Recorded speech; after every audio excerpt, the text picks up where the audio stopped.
Merry Christmas! It's time to venture into the Filmverse, a movie fan podcast where we dive into the vast expanses of cinema and report our findings. I'm Mytchel Chandler. And I'm Bryce Payne, and this is my lovely guest. I'm Jada, his wife. Hi, Jada. And today... So awkward. and today, on the 15th episode of Into the Filmverse, we will be discussing Shaun of the Dead, our holiday watching traditions, and various content we watch throughout the week. If you want to see our reviews for the films we talk about today, or get our thoughts on other movies, be sure to join us on Letterboxd, the social network for film lovers. You can find Bryce Payne at Payne Reviews, Payne Reviews. And me, Mytchel Chandler, at Mitch Reviews, and Mitch is spelled with a Y. And where can we find you, Jada? Peacock 1717. Peacock 1717, awesome. Before we dive into our weekly movie watches, we're going to go off the top with some recent movie news.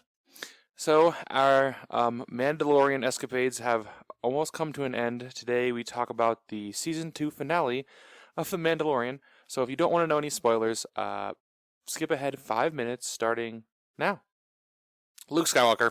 How to get that first. So fucking good, though. It was. Jada, did you like Luke Skywalker? Oh, yeah, I did. That is awesome. I mean, hey, before we get into the Luke Skywalker stuff, what did you guys think about the rest of the episode? I mean, Boba could have done more. What did he do? He just dropped them off and left. Yeah, isn't that he's done this entire season since he showed up, besides that one episode? He was badass in one time, and then he just left. Yeah, exactly. He's just like, I'm the pilot now. Just him being there is badass. That is very true. And then we got that post-credit scene with him being the Book of Boba Fett. I'm so hyped for that show. But there's a lot of, for some reason, people thought that was going to be a different show. But not that that's about this one. But it's not going to be a different show. It's actually one thing. What I was excited... I thought it was cool that it was Luke. I thought it was cool to see him, slashing down fools. But I wasn't too excited to see him because I wanted to see somebody new. But I do understand why it was, he was there, and I get, it worked with canon. But yeah, it makes total sense, because if you think about it, this is the time frame when he's like, I'm a Jedi Master, I'm going to bring back the Order. So it only makes sense to me that he'd be the one to find Grogu. Yeah, I definitely agree. Jada, did you like that it was like Skywalker? Would you have preferred it to somebody else, or did it matter to you much? No, Luke was fine. That makes sense. I mean, I can't complain just because he looked just cool going down the hallway and just crashing fools. I mean, of course they were robots. He didn't actually murder anybody, so... I'm just excited because it's like a period of Luke's life that was never explored in canon. Yeah, exactly. And that's why I think it was cool. They kind of made up for the shitty sequels. Yes. Not fully, no. Yeah, exactly. Well, not fully, but they gave us a brief moment, kind of what they did with Vader in Rogue One. What did you think about the about Din versus Gideon? Oh, I was actually very happy with that. He put up a little bit of a fight, but honestly, Mando is high of a battle action star. That's a word for that situation. I just love the fact that you got the Darksaber, and then Bo-Katan's like, "Wait, hold the fuck Dude, up, wait." I love that scene. I think that was my favorite scene out of everything, which is kind of funny considering that Luke was there. But then, he's like, "Here, have the saber," and she's like, "No, I don't fucking want it." Grandma Gideon was like, "Yeah, she can't take it, dumbass." And he's like, "Why not?" He's like, "Combat." He's like, "I don't give up. Fuck it, take she's it." Like, "I gotta fucking kill you for that." And he's like, "But I don't want it. Just take it." She's like, "No, I'm not gonna kill you." Season 3. Dude, I would be so excited if they explored that, but I really don't think. I bet by episode 3 of next season, I would almost even bet money on episode 2 that Grogu's back with Mando. Oh yeah, I have a theory about this. Hmm? Luke's already been so I told you about this. I texted you about this. Luke has been shown to be fearful of dark side. Sure. And first off, Grogu was at Coruscant during Order 66. He was there when Anakin. When Anakin was killing everybody, he was in that temple. He was present. Yep. And now Luke's gonna be like, yeah, let's see what's going on with this little dude. And first off, Grogu has attachments to Din. Right. So of course. Already especially there. when he took his helmet off. That's a huge which is dumb, but... thing for a Jedi is to have attachments. Secondly, he's full of fear and anger. Right. When did you be yeah, exactly. Order destroyed and then left alone for 20 years about 20 years, yeah. I think it's 28 at the time, but yeah, being alone for 28 years, your whole order's destroyed, everything's gone, and then it's just Luke Skywalker's like, "What's up?" And he's like, "I know your dad. Your dad was a dick." Boy. What the fuck? Jada, what was anything that stood out to you this episode? All I can really think about is Grogu's probably not going to be in season 3. Yeah, it's I just think it's weird. It would be weird for them not to, but I really can see them not doing it to kind of have Din or just Mando. I have a calm character development. Yeah, have some character development. We need Mando. Character development. It'd be cool if they brought in something else to make another household name like Baby Yoda. Wouldn't that be crazy if they did something like that? They just bring in like Ezra. They're like, Ezra's here now, and you're like, fucking cool, A awesome. Jedi. That'd be kind of cool. Nobody knew. We're just gonna have Ezra come into canon. I More want than to the mention Rebels. that I did not like him taking off his helmet this episode because he did it last episode, and that one actually had meaning. This one was just him taking it off, just to have a moment with Baby Yoda. Or Grogu. Okay, but he's like, yo, man, I love you, and Grogu like stroked his face, like I know it was cute, but he's at like the same my time, bro, and he's like, I'm gonna miss you. it was cute, but I was also like, bro, this is just like lame because last episode you took your helmet off. Now it doesn't seem like a big deal anymore. He's growing as a character. I don't. So many tears. So many tears. Exactly. Do you think he's gonna take it off more next season? Oh yeah, he's having a struggle with that code now. I know, and I don't. Almost if I don't like it or not, but Introducing other Mandalorians that take off their helmets really like butchers he's just his like, fucking point of view. I'd like to take off my helmet. All right, fuck it. Anyway, yeah, I really like this episode. I'm excited for season 3. Me too. Awesome. Well, thank you. Thank you guys for joining us as we talked Mandalorian Season 2 finale. Spoilers. Unfortunately, we have to wait a whole year until we get some more Mandalorian and Boba Fett next year. But It's in a few okay. weeks, January. WandaVision. January. I'm so excited, dude. Exactly. We'll have WandaVision we get to talk about. So, and For 6 weeks, and then March happens, and then we Yeah. got Falcon and Winter Soldier. Exactly. So we have quite a bit of content to talk about. A lot of Disney Plus shows. So that won't be going away anytime soon. So next up, we have to talk about the stimulus package that's coming. I know it seems like a weird topic to talk about since we're talking about movies. However, with this stimulus package, they actually are giving movie theaters, or more accurately, live entertainment / entertainment centers, a stimulus from that stimulus package. $15 billion. I was gonna be like, here's $5. Good luck. Here's $5. So it's not for Hollywood. It's actually for the movie theaters themselves, because it's like businesses that were affected by something that they couldn't control. So they're getting like a good portion of that to be able to help. Well, if it ever happens, because Cinemark's like, please, please, may I have some more? Exactly. Yeah, AMC is definitely. The AMC said that they just didn't get a certain amount by January. I think it was like 300 million. Then they'd be shutting their doors. Oh no, not AMC. Not that I know AMC isn't a huge. I mean, I know AMC isn't huge where we are. They can't even get good seats. Right, I know. Yeah, definitely. I mean, in our area, it's not the greatest, but it is the #1 movie theater in the world. Like, it is. Most locations and I don't know why Cinemark is way better. well, I know, but the thing Maybe like in fucking like I said, California or something like that. Cinemark's the trash one, and AMC is like the golden prince. that's what I'm trying to say. It's like our area, I know for sure. Cinemark's the better one, but AMC is pretty good in other places, I've heard. So that's just cool. I just wanted to throw in that quick there. I guess there's some speculation on whether or not our president is going to veto that bill or not. I just heard about that today, but He's I like, guess we'll find out. he's like, no, I know I'm president. You know, get Bill. It's like, fuck You know, off, look at dude. bills. Jada, how do you feel about just like the movie theater situation in general? Just how it. I'm sad. I want to go to the theater. I know, me too. But I mean, hopefully there's some light at the end of the tunnel of being able to get out there eventually. So HBO Max, so the whole thing with Warner Brothers and HBO Max on, basically Warner Brothers said they're going to release their entire slate of 2020 movies on same day release on HBO Max as well as in theaters. And there's a lot of people that aren't happy with that. In particular, I'm happy with it. the movie theaters. Okay, I know as a consumer we should be happy with it, but my main thing is like the majority of Hollywood is not okay with it, from the actors to the people that paid for the movies, like Legendary Pictures, to even the theaters, who it takes away their cut of how much money they can make. And they said that they're actually going to threaten to make less money for like themselves. They're going to cut the theater ticket prices for those movies. I'm good with that too. That helps me. Fuck it. I know. I mean, as a consumer, all this sounds like great on your side, but it's great in the short term, but not great in the long term, because it helps us out now, but it doesn't create good scenarios for the movie theater's longevity in the future.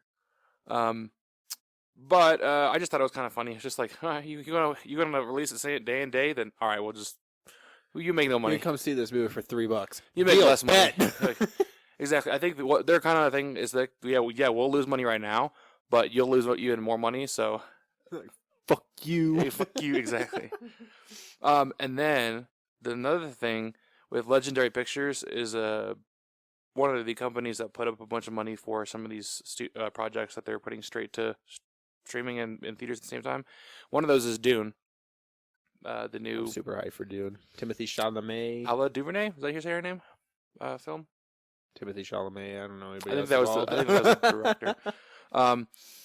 But they are suing Warner Brothers, and I think they're gonna get Dune to stay in theaters and not go to streaming. I'm good with whatever. I'll watch it no matter what. It's more convenient just to be able to sit at home. Sure, I know. I definitely understand that. And if theaters are open, obviously the reason they want to do that is for to make the most money it can be, because they're talking about just with Dune alone, to release day and day streaming, they're estimating losing one. I mean, this is if theaters are all open, everything's back to quote unquote normal. It's like lose $1 billion, and they're like, yeah, we're not having that. We're not losing $1 billion on this project. But it also depends on how many people are feeling comfortable enough to go to theaters. Right, no, exactly. And they have this scheduled for next October, so they're hoping by then. I'm guessing April, honestly. Yeah, I think That's by next that's October, when things are going to start leveling out. as long as the trajectory goes with the vaccine and everything, I think by next October, I think 75 to 90% of the movie theater audience will be back. I'm hyped. Me too. I know there are a few things I missed. I don't know if you have something. I remember one MGM Studios. It was up for sale right now for $5 billion. Really? Billion. Jesus. Okay. I think you said you're million. like that's not that much. You're like, no, billion. I thought you said million. I'm like, oh, actually, it's not that bad. You said billion. I'm like, oh, Jesus, never mind. Yeah, $5 billion. So that's about 5 Avengers movies. I'm actually really. I was like, I wonder who's gonna buy that. Like some billionaires out there, like, I can own a movie studio. Let's buy a movie studio. Let's do it. I offered. Mitchell said he'd only give us $3.50. That's rude. No. I said I'd give him $3.50. It's $3.50. Yeah, I know, but it's funny when you say $3.50. $3.50. Yeah, $3.50. Yeah, I mean that's weird. What kind of projects does MGM have? Pretty sure they have James Bond. I want to say James Bond. Yeah. Cool. They also, I think they have MGM. What the fuck? MGM I has a lot of musicals. I'll tell you right now, I doubt that Disney's going to, because they already have so many. They just bought Fox. For Disney's a just movie. like, I could have another. Please, sir, may I have some more? And then I think they announced today that Furiosa is having a 2023 release date, which is a Mad Max prequel. Set to star Anya Taylor. Yeah, Anya Taylor-Joy, who also just played in Queen's Gambit, and she was also in New Mutants. New Mutants as Magic. Cool, man. I I'm excited. haven't seen Fury Road, so I don't know. Like, Fury Road's pretty good, man. I was like, I don't know if I should be like, yeah, or if I should be like, all right, cool. Yeah, no, it's pretty exciting. I mean, I knew they were already going to do this movie, but they hadn't set a release date, because I think it had a release date at one point, but then the pandemic, obviously. COVID, exactly. So, cool. I guess I'll wait 3 years. Or 2 years, I guess. We have a bunch of projects coming out. I'm good at waiting. But yeah, I the one thing about this news that I didn't quite realize or wrap my head around is that Anya Taylor-Joy is going to be in it, and I hadn't had much experience with her prior to this year. And watching New Mutants, and she was like okay in it, but it was just really, that movie was She was one of the better people. In that correct. movie. And then watching Queen's Gambit, after that, I'm like, okay, I'm down for whatever she has next. You're like, I stand. Yeah, she was great in Queen's Gambit. It's a pretty tame week for news. Watch tomorrow. Yeah, it's not. Tomorrow they're gonna drop everything. We always do that. It's like we do the show, and then it's like tomorrow. There's all the news. You're like, cool. Did you see this? You're like, fuck. Well, with the most recent movie news dissected, and spun into dutiful discussion, we venture onto some of our weekly movie watches. Bryce, I know you got a chance to watch a few movies this week. You and Jada actually got to watch The Breakfast Club. We did. She had never seen it, so I was like, "You've never seen The Breakfast Club? Like, we got to watch The Breakfast Club." So we watched that Criterion copy you gave me for Christmas. Merry Christmas. And yeah. Do you know not much happens in that movie? Yeah, the fist bump. That's pretty much what happens. Dude, all they do is yell at each other the entire film. 12 Angry Men with teenagers. But Jada, since this was your first time, and I grew up with it, so I feel kind of biased. What did you think? I thought it was pretty great. That's your commentary? Well, mostly. I thought it was really great. Well, do you have a favorite character? I like the blonde boy. I forget his name. Brian. Is that the nerd kid? Yeah. Yeah, so me and my family call my brother that because he looks exactly like my brother. That's okay. So we were watching it, and like I was dressed like flannels and that kind of punk ass shit when I was in high school. Yeah. And so Jada looked at me. We were watching it. She's like, "Did you dress the way you did in high school because of Bender?" And I was like, well, shit, maybe. I don't know. You're just So- like, subconsciously, I was just like, yeah, that's what I want to be. I'm just glad you didn't act like Bender. Like That's a true. dick? like a dick. He's like, I don't know. Sometimes you are. let me be under some girl hiding in their desk and try to eat her out with the fucking principal or whatever's in there. Let me bite them panties. Yeah, I mean, I've always been I watched a fan of the Breakfast Club. I don't know, it's been a minute, but I definitely enjoyed it. It was an '80s movie as in its own right. Now, on the topic of like the Breakfast Club, did you know that there was a group of teen actors during the 80s called the Brat Pack? That sounds very familiar. That's like a bunch of actors from like the Breakfast Club and other places. Like I'm pretty sure like Johnny Depp is like an honorary member of the Brat Pack, but he's not an official member of the Brat Pack. Weird. But we watched another movie from that Brat Pack thing, What was that? The Outsiders. Oh, yeah, I think that sounds. Which I've never seen that, but it was okay. It's about greasers on the run. It's where the phrase "Stay Golden, Pony Boy" is, oh, okay. or "Stay Gold, Pony Yeah. Boy." I've heard that. It was before. I had one scene from that movie I remembered growing up, so that's why I wanted to watch it. And we were watching it, I was like, man, this movie kind of fucking sucks. It blows. Wasn't it a sci-fi movie? No, it's like a greaser film. Oh, you just said that, gang but thing. for some reason, outside is similar. It had a really good cast though, dude. Like the kid from the original Karate Kid's in it. I can't remember his Ralph name. Macchio? How do you not remember his name? It's been a minute since I've seen Karate Kid. I don't Yeah, know. but that's you need to know Ralph Macchio's name. Emilio Estevez is in it because he's in like every fucking thing in the 80s. Mm-hmm. You don't know who that is, do you? Sure. No, not really. Dude, that's Charlie Sheen's older brother. Weird. Why do they have different names? You don't know who Charlie Sheen is? No, I said why do they have different names? I didn't say why. Oh, Who because Charlie Charlie Sheen Sheen changed his name because his other name was like Hispanic as fuck. is. Oh, poor guy. We should embrace our differences. But it was okay. It had God, what's the guy's name who's from Roadhouse? I don't know. I don't know either, but he's like a big name. I can't remember it off the top of my head. Jada, what did you think about The Outsiders? I thought it was very, very, very slow. I looked at her and I was like, "Yeah, we got 40 minutes of this." She's like, "40 fucking minutes? It's only an hour and a half long movie." Oh boy. Oh no. I Yeah, there's- definitely enjoyed The Breakfast Club way better. Exactly. Yeah, the Breakfast Club moves pretty quick, even despite it's just people yelling at each other. Yeah, it's literally just people in a room being like, "Fuck you!" They're like, "No, fuck you, man. I'm a jock. I'll kill you." He's like, "Fucking try it, bitch." Like, we're all just people. Yeah, all right. And then you had the God, I can't remember her name. The goth girl or whatever, the basket case. She's like Right. sitting in the back, like making sandwiches and shit. She's like, taking everyone's shit, and then they're just yelling at each other. The whole movie's just yelling. But it's a solid film. I mean, I enjoy it. I don't know why it's so good. It shouldn't be as good as it is. Yeah, and the principal is just like not even in there. He's just like, oh, good fuck. The goth girl's commentary is solid. She just slaps her face on the desk constantly.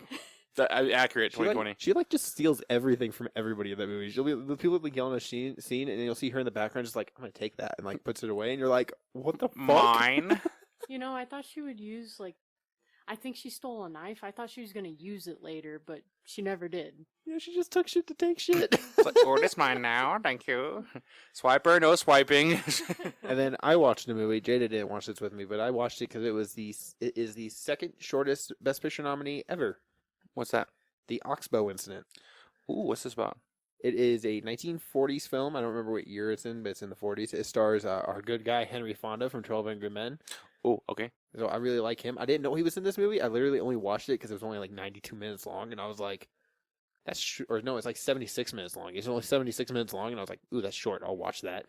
And I was like, Henry Fonda, what the fuck? When'd you come in here? I won't get into too much because I think it's one that you should watch because it's really good. It's a Western. Okay. But it has these two cowboys. Henry Fonda's one of them. Goes to town. He's in a bar, and then they learn that a rancher, has gotten murdered. Murder. And so the town forms an illegal posse to go lynch the people that murdered him. All right. Yeah. I mean, that sounds like a basis for a film. It's okay. No, it's really cool, man. Like they find that these three guys, and they're like, yeah, these ones did. That guy has like his cattle, and the guy's like, I bought them. And they're like, where's your bill of sale? They're like, I don't have one. They're like, oh yeah, well he doesn't sell his cattle, so you fucking killed him.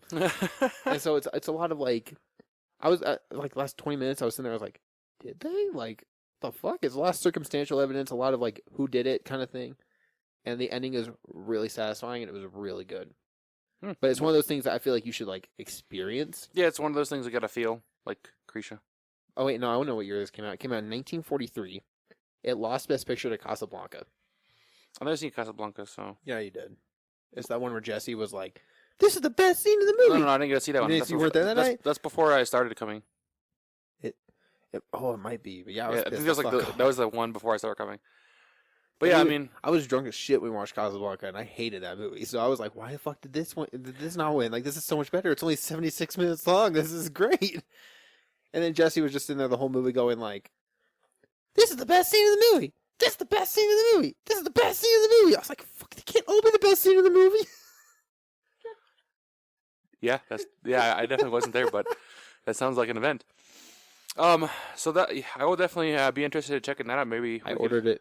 The Oxbow Incident. I ordered it because you can watch it for free on YouTube, but I liked it enough where I was like, I need to buy this. Yeah, I mean that'd be cool. We could definitely watch that sometime together. I'll make it as one of my picks. I'll just randomly be like, we're watching it. And you're like, oh, okay. 1 year later, hey, watching this. Oh yeah, I remember. It's only 76 minutes long. It's gonna be great. So I didn't really, honestly, I've been really busy and I just haven't had a chance to watch anything this week, which is crazy for me. But you're being an adult. So sure. And you found a new place, so you've been busy. I did, yeah. I've been in the process of moving and trying to, amongst other things, I was trying to platinum Ghost of Tsushima, actually. You're like, I was like, why'd you be talking to me? Send screenshot of fucking 100% Ghost of Tsushima. Like, that's very adult worthy.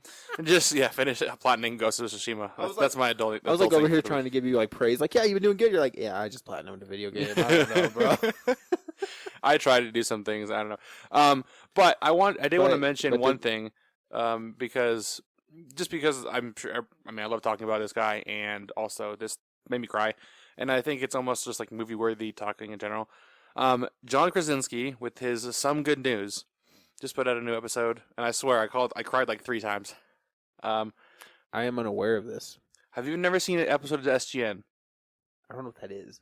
Okay, well, you know John Krasinski, right? The guy that made A Quiet Place, the guy that was Jim Office, right? Exactly.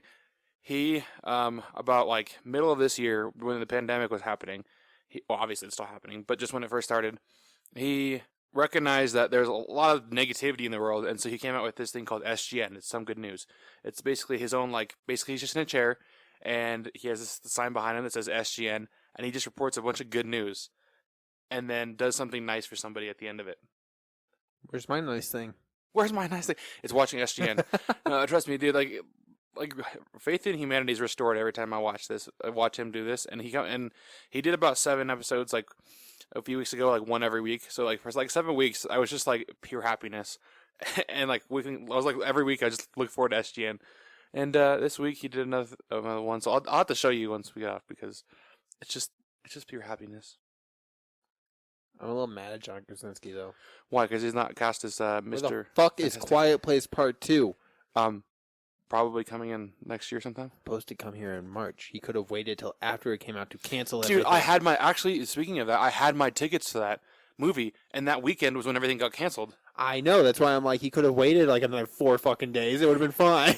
Hey, you know what? At least, I respect trying to get ahead of everything, but yeah, he was the first. That was the first major downfall. That's when like you saw that, you were like, okay, well maybe everything else will be fine. Maybe, and it was just like every single movie after Quiet Place was just like boom, boom, boom, down, gone.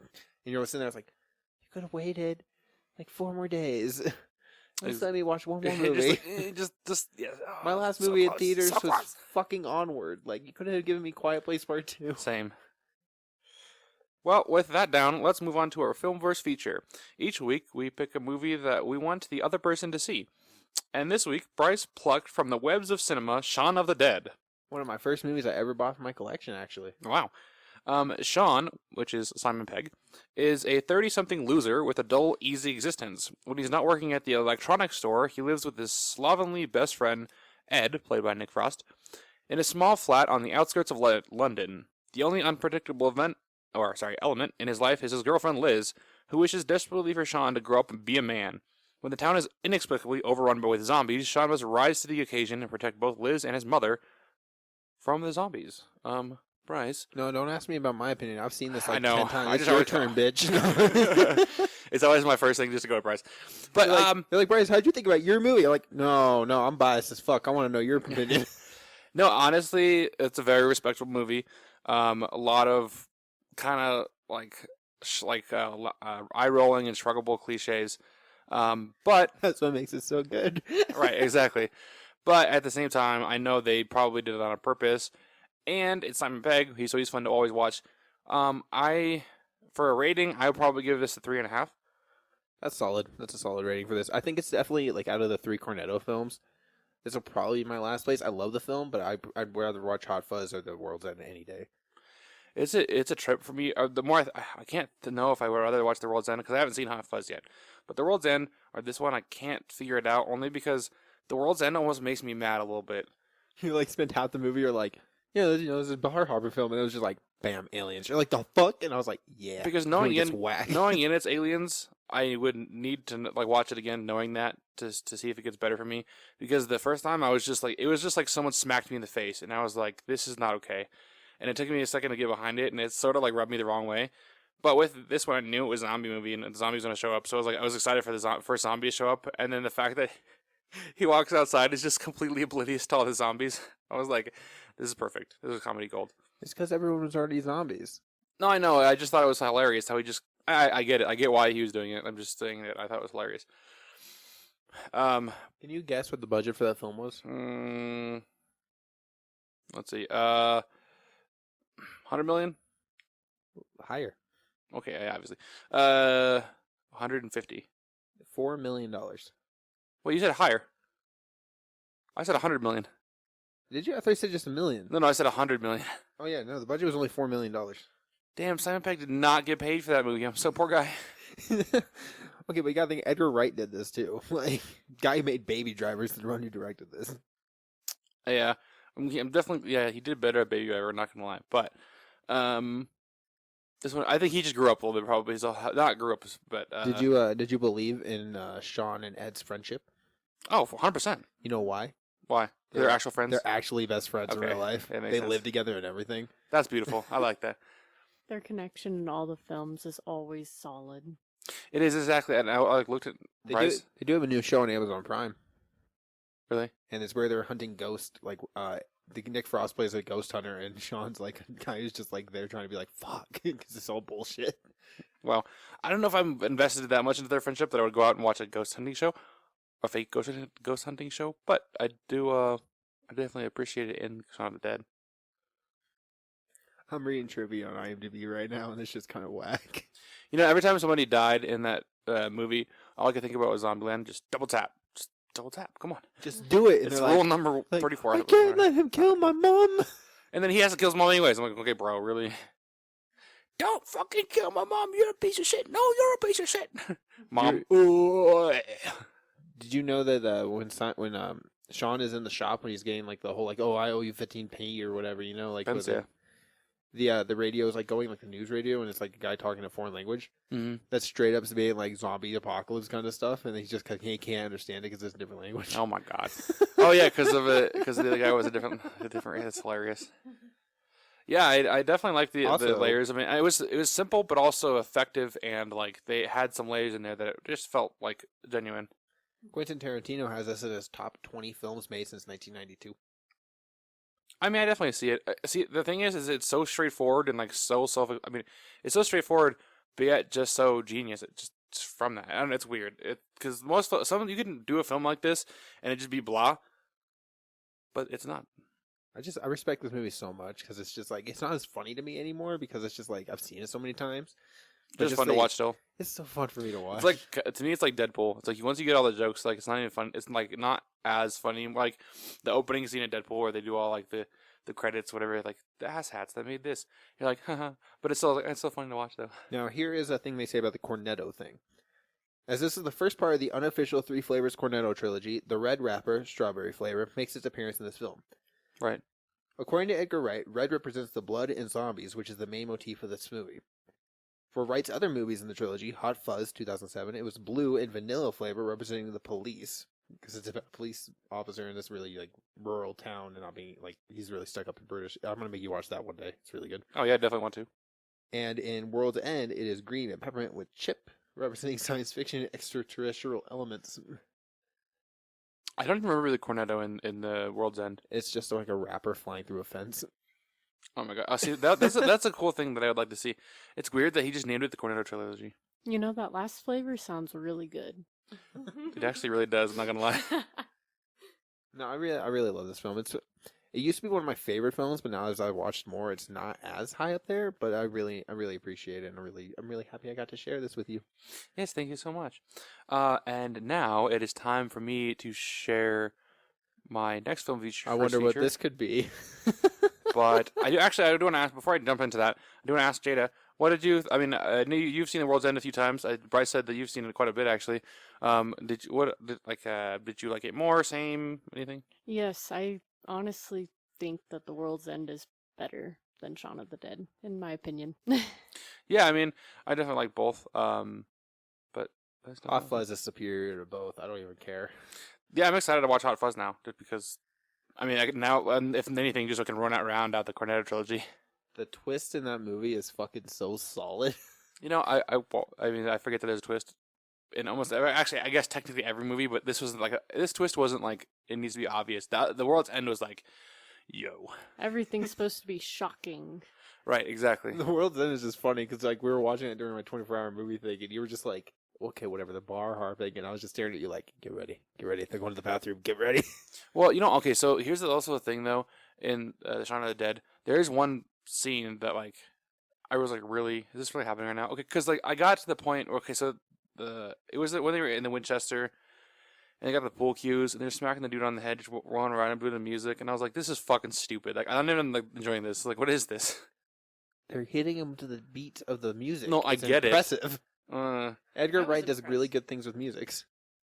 Okay, after I saw that, and I was like, weird, but just the way, okay, because they weren't actually wounding anybody. Like, they were just hitting the one dude over the head. They're doing their It's best, circles. Mitchell. I know, but it was sad, and that's so I was like, you should die. Like, you just like there's, and then like when all the zombies started coming in, and then they all started like just dying. I'm like, that was a cool effect though, with the dude just getting ripped apart. I like that. Harry Potter motherfucker. It's so cheap when you look at it, like analyze it, but when you're watching it, it's like, oh, they're actually doing something. Well, anytime you rip apart a human body, I'm sure you can't really ever make it look real. At first glance, it looks very gruesome. It does, exactly. Okay, sorry for my little tangent there, but I'm going to announce my next film feature, and so earlier I was like, I don't know what I'm going to choose. Let me reference my list. However, Bryce, I had a extra display cabinet, and he was filling up props for it, and I found this cricket from Men in Black on it, and I was like, oh, cool, Bryce will like this.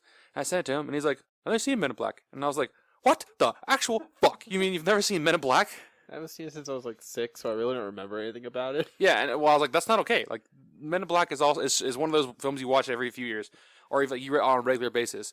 And I was like, excuse me. So Men in Black is going to be our next from 1997. Will Smith is going to be our next Filmverse feature. Well, at least I'll be able to buy the cricket gun. Yes, I'm just like, bro, how do you? Okay, yeah, no, Men in Black. That's just like quintessential Mytchel right there. Like, you have to know Men in Black. Well, I'm excited. I've been wanting to watch it again, so it actually works really well. Yeah, Jada, you gets to join us sometimes on our escapades of watching movies. What do you like Men in Black or? Yes, I don't think it aged very well, though. You know what? I will probably agree with that. However, I just pure love for it. So. It's got to be better than International. Oh, definitely. all three of the Men in Blacks are better than International. Honestly, I think what makes Men in Black is Will Smith. Like, you having Chris Hemsworth and Tessa Thompson doesn't make it. It's such a good like theory for such a franchise. It is. But then the minute they're like Will Smith isn't in it, it's just like this feels weird. I know somebody else besides Will Smith could do it. I just don't think Chris Hemsworth and Tessa Thompson. Yeah, I missed their names. So Chris Hemsworth and Tessa Thompson. I don't feel like they were the energy that Men in Black should go for. They work together as Thor and Valkyrie, but as They do. like the agents, it's just like Who decided that was a good idea? Yeah. Oh, let's get the Thor and Valkyrie. Let's get the Marvel people to come over here to Men in Black. they're the ones that make Marvel work, don't you know? The actors. Besides, I don't think Chris. See, the thing I like about. Not Taika Waititi. He wasn't the big thing that made that movie work. See, the thing I like about Men in Black is it was never about like the actual agency itself. It was just about Will Smith for the most part and his adventures. I kind of remember it. I don't really Well, remember we'll watch it everything. and then talk about it next time because I'll definitely want to get into that. And I could talk about Will Smith forever. Okay, I know what my next pick's gonna be already. So, haha. Normally, this is where we end the episode, but I actually want to jump in here since today is Christmas and talk about your favorite holiday movies / traditions you do for every year. I hate holiday films. holiday films. You know, like Home No. Alone or Christmas or the Okay. Griswolds, the I have- vacation. I have films. 2 movies I watch at this time of the year. Usually. Christmas Carol. It's a Wonderful Life because my grandma watches that every year. Okay. And Jada and I have a movie we still have to watch. We haven't watched it this year yet, but it's The Night Before with Seth Rogen. Oh, okay. We should watch that tonight. We should. We should. Well, what is that? So that's just a comedy with Seth Rogen, right? Have you not seen it? No. The fuck? Like, my reaction had been like, well, the night before. I don't think so. I haven't seen a whole lot of Seth Rogen I films. think you would enjoy it. Shit, what time you don't work tomorrow? Fuck it, we're watching that after this. I love it. Merry Christmas. Merry Christmas. So it's you said you watch It's a Wonderful Life with your grandma every year. Yeah, we haven't seen it this year though. Yeah, it's probably hard to. It's 2.5 hours long, man. I don't have time for that right now. Right, exactly. And so my Christmas traditions is to obviously we've already done it. Watch The Grinch, and usually, which is weird, every time we get together with my family, and it's more of like background noise, but we turn on Back to the Future. You made me watch that too. Yeah, I know. and we're like, what's on? Back to the Future is on. I still have to watch the second and third. Yeah, I see. I'm not too. Well, I wouldn't say fond. I like them, but the second one, the third one's a western, and I hate westerns, generally speaking. I'm gonna fucking make you watch so many westerns. I'm just gonna be like, I'm gonna pick out all the ones I love and be like, you gotta watch these. I mean, it's probably a good thing. I probably need to expand my horizons more, but It depends on the western. Like some westerns are very like, oh, men and macho, like we're so tough. And Blazing Saddles is pretty good. Yeah. I mean, but that's not really a western per se. That's more of like Monty Python.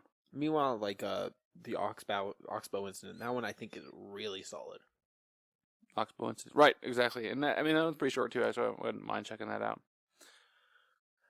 Well, thank you for joining us as we talked movie news, shared our thoughts on the season 2 finale of The Mandalorian, plunged deep into the filmverse with Oxfield, your movie. Oxbow incident. Yeah, Oxbow Incident. And scoured the infinite cinematic universes to watch films like Shaun of the Dead. New episodes come out every Friday, so be sure to follow us and turn on notifications to get updates every time we post. If you want to keep up with our activities outside the airwaves, you can stalk us on Instagram at Into the Filmverse Podcast. Bryce, where can people follow you and your wonderful adventures? Well, you can follow me on Letterboxd at Payne Reviews, Payne Reviews. I just made a new Instagram because I wanted a fresh start, so that is currently Payne Loves Cinema, which is Payne, of course. And then my Twitter is still Sanguine Films. I was like, I don't know off the top of my head. I don't really use Twitter. I need to. And Jada, if you want people to follow you at all, where can they find you? On Letterboxd, it's Peacock1717, and on Instagram, it's N7_Peacock_Shepherd. Bet you can't tell what game series she likes. If you do know, you should like I don't know, DM us on Instagram or something. Yeah, we'll give you if you hear this and know what game she likes, and DM us, we'll give you a shout out on the next episode. And you can stay connected with me and my inglorious interwebbing on Facebook and Instagram at author Mytchel Chandler, on Twitter at Mytchel Chandler, and on Letterboxd at Mitch Reviews. And Mytchel is spelled with a Y, so that's MYTCH. That is all for this week, our fellow cinephiles, and until next time, Excelsior!